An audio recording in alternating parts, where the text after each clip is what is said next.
human being has insecurity problem. But then when your insecurity on a high dose, then it becomes a problem. And this is because of something deeply rooted in you. But then that's only one cure. And the cure to get rid of insecurity is what will be revealed in this weekend's story. So stay tuned, stay here, don't go anywhere.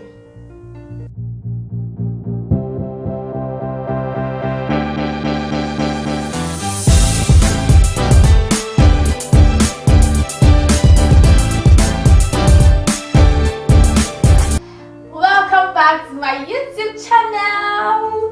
This happens to be my first video for the year 2023. I'm so glad to be here again. Thank you to my returning subscribers. Thank you to the new individuals watching me. I'm so glad you are watching me today. So just hit that subscribe button right now. Click that notification bell so each time I post a new video, you'll be alerted. So what is this channel all about? It's about answering your questions by telling you a story. Interesting story. We do this every Friday and Saturday, and guess what? This weekend's story will be answering the question to get rid of the problem called insecurity. That monster. So let's get the story started. The story is titled Dreaded Being. Precious suddenly stood up in the conference hall while they waited for the boss' arrival. She hit the table mimicking her boss and shouted, "Hey, you all should better mind yourself. If not, I will sack you. I'm the acting CEO of this company. I will soon be the CEO. So you better be careful." So they interrupted with a loud laughter and said, "He keeps acting like we are dragging position with him. We all know that his father is the owner of this company, so I can't stop to wonder what kind of husband and father that man is to his family." While the discussion was still on, the boss stepped in and they all went silent. But then a whisper came from the left side of the table saying, "Speaking of the devil."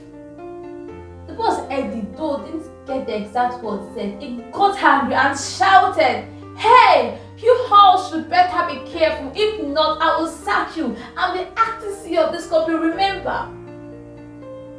He then ended the meeting just like that and postponed it to further notice. After a few minutes, he was seated in his office with his laptop in front of him. He received a text message and he read it out. "My king, what will you want to have for dinner?" He hissed, dropped his phone and focused back on his laptop. For the second time, this text message came again. He hissed and gave no response to the text message. After a few hours, work ended and he went back home. And immediately he got home, a fair-skinned complexion lady with an average height knelt down saying, "My king, welcome back home." He looked at her, ignored her greeting. This woman happened to be his wife, his beautiful wife named Cynthia. He ignored her greeting. He then asked in a deep masculine voice, "I'm hungry. What do you have for dinner?"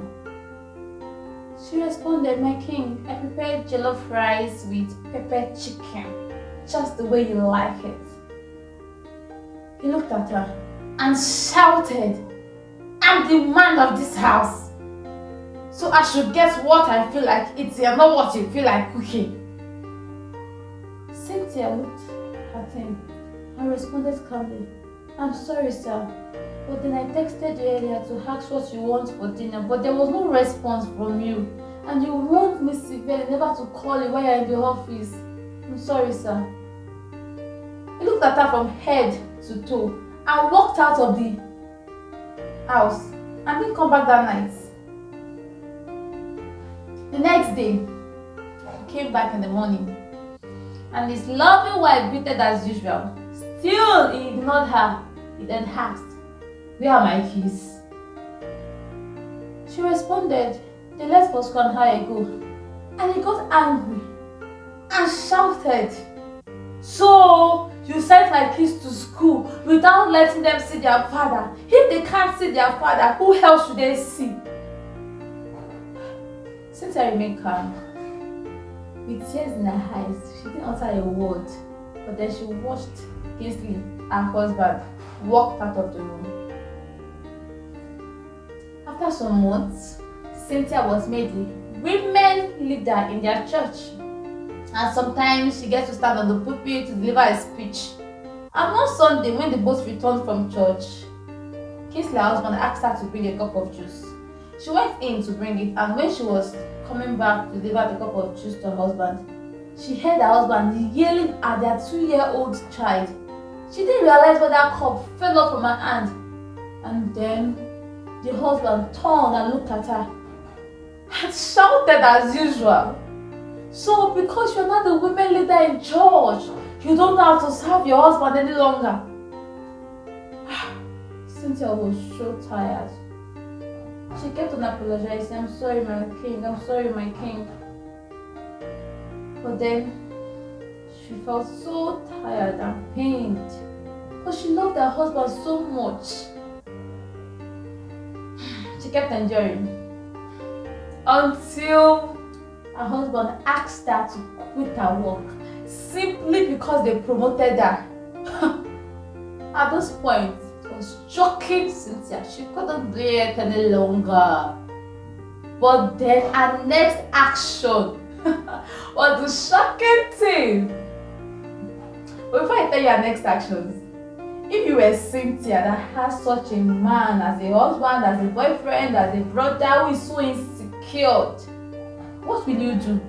Or let's say it like this. If you were to give an advice to Cynthia, what will your advice be? Say it to me in the comment section, and then anticipate the second part of the story tomorrow. It's a good time to subscribe to this channel if we want to know what this beautiful woman did next. So subscribe and give this video a thumbs up. It's so encouraging when you like the video. It gives me that energy to keep coming with interesting stories. And most importantly, tell me, what will be your counsel to this lovely lady called Cynthia?